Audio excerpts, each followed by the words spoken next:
Will Ferrell. That surprised me. That I blew thought my about mind. you. When I thought, yeah, I thought about you, Hannah. Whenever I saw him, I was like, oh my gosh, I bet as soon as he showed up, Hannah was like,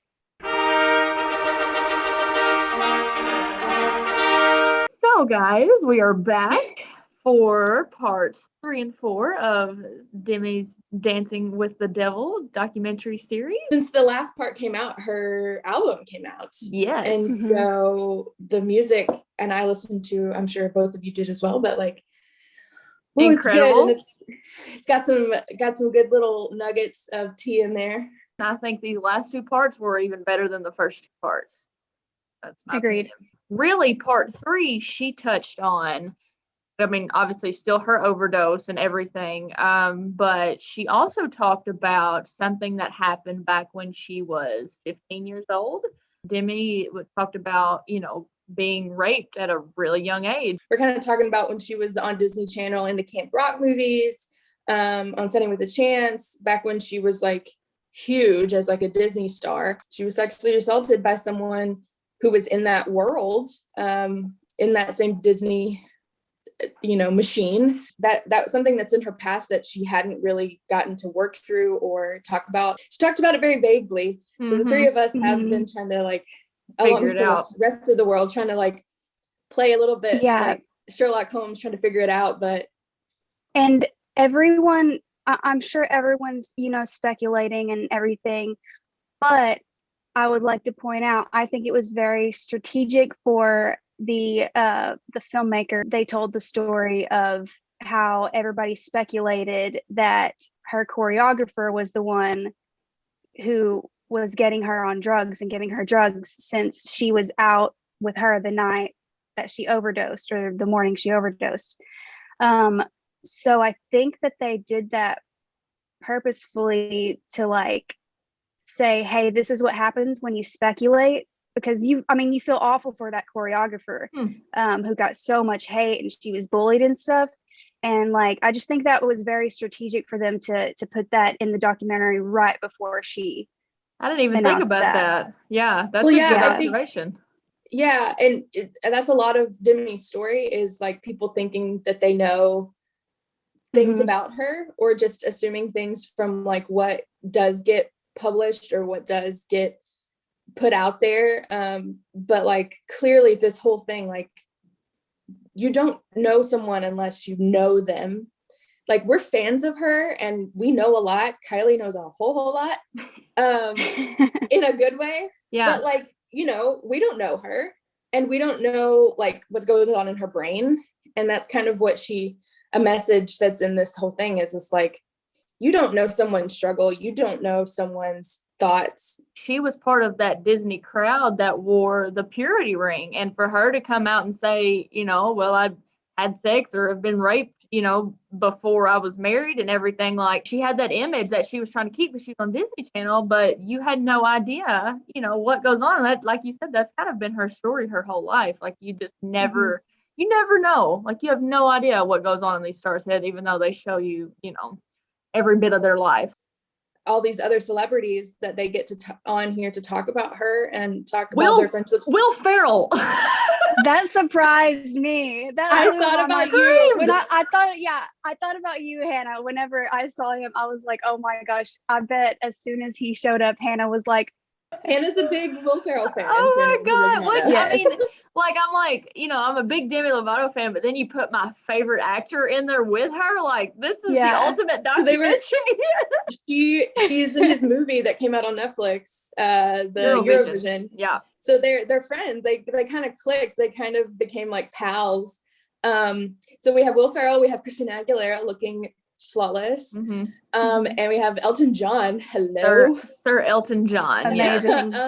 And they're all friends with Demi and have worked with her on certain things, and all they sat down for this documentary. They just kind of give their perspective on what she's gone through and who she is. They touched a lot on addiction and everything, and obviously he knows best, and him being sober for 30 years, I would hope he's got some really good advice to give. And Kilee and I were just talking before Demi, they asked her, they were like, are you sober now? And she was like, well, she she's decided that she's gonna drink in moderation, and that, you know, she still smokes weed from time to time, but she said she is done with, you know, like what put her in the hospital. And, you know, Elton was like, drinking and doing that in moderation, he's like, that doesn't work.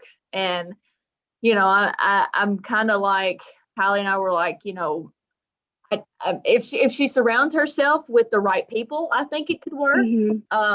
But, you know, if you're put in that kind of wrong crowd again and think, oh, one here, one there, a couple hours later, you know, I don't know what that'll lead to. It's different for everyone. I mean, that's like the cliche. And she even says that, she's like, it's not like everyone is different. And so for Elton, that didn't work. And he had to go just nothing to be able to be sober for 30 years. That's his journey. And Demi's still on her journey. So hopefully I'm hopeful for her that just does work. I think the most important part is the people she surrounds herself with, because without them, I'm not sure this whole moderation thing would have a chance of working. Like Elton said, he kind of isolated himself, and that was the worst thing possible. And as big as a fan I am of Demi, like I don't disagree with her decisions, but this was one of those times where I was like, when she said this in the documentary, I was like, oh no. Line in her new song, The Dancing with the Devil, the first line is just a little red wine, I'll be fine. Yeah, and it's like so good. And then but the whole song is how that little bit, and you're like, oh, I'll be fine, and then it just spirals. So yeah, it's scary. It's scary to hear her talk about that. Like, honestly, it's scary it's like, oh girl, I hope you're okay. She's not living her life for other people's opinions and stuff. So I mean, what her fans say and what we say, like, that's not gonna have any effect on the way she lives her life. So if it's working for her, I'm grateful. We see her get her fabulous new haircut. Kylie's That's what I was about to say. Okay. When she first gets it done and it's the blonde and like you see her, I was like, that is a good do. Yeah, I love that. I was the person in college who would like have a bad day and feel depressed and chop all my hair up. Like, I've done that. It does feel very, or like dye it black. It does feel very liberating. There's something about hair, especially for women, I think, like it holds a lot of power for us, and it holds a lot, you know, she talked about, it holds a lot of like your femininity, and to just be like, okay, like almost as like a wiping the slate. It's like, she's like, I'm gonna take all that away. Yeah.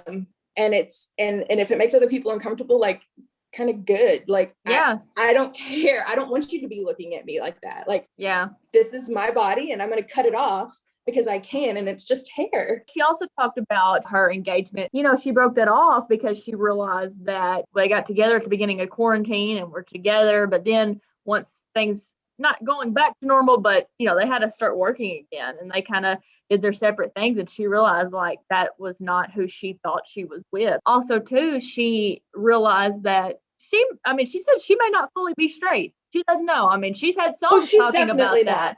You know, she's not. No, I mean, way. Who knows what's next for her? But what she kind of gets to at the end is she has put herself through her whole life. Well, she has put herself in society, and people have put herself in all these different boxes. She would, you know, she needed to be a certain weight, so she developed an eating disorder. She needed to be a certain, you know, like personality and stuff, and then that spiraled her into addiction, where because she wanted to rebel and not be in a cage. She thought she was like straight and had to be with boys, and now she's like, maybe I don't, maybe I'm not in that box. I want to make music. That's who I am. I'm a musician. I have amazing friends. I have my family, my sisters who I love. I'm finding out who I am, and I'm kind of just, I'm not in any of those boxes anymore. Please don't put me in any of those boxes. I give it, I mean, I'm biased. I love her to death. I'm going to give it a 10 out of 10 birthday cakes, because, I mean, think about it. Who else has a documentary series like that really is that open and that real? Like, I don't know of anybody who is that real and upfront with every single part of her life. So 10 out of 10 for me. As far as documentaries go, even if this weren't Demi Lovato, still I would rate this 10 out of 10 birthday cakes. I'm gonna say 9 just because I'm gonna be obnoxious. Just because, Yeah. there's always, reasons. There's some flaws, yeah. One question, Lauren. Is the reason that you're giving 9 out of 10 because of Scooter Braun? I tweeted out, I have mixed feelings about him now. Like literal mixed feelings. In this, he seems like he's a very stable force in Demi's life, which I appreciate him for. And she seems to really appreciate him as a person. That's great. I don't have to like him. And I know he's done not great things to love other people. So yes, you know what? I think subconsciously, Scooter Braun is bringing my score down. But that's okay. That's nothing to do with Demi. Like I said, I think I said on the other one, I hope it helps somebody on whatever level, if it's the eating disorder level or the addiction level or the not fitting into society's box level, and cut your hair if you want to and date a woman if you want to. Like, yeah, if it helps somebody because they see Demi Lovato doing it, then it is beneficial. Se quel guerriero fossi, se il mio sogno si avverasse,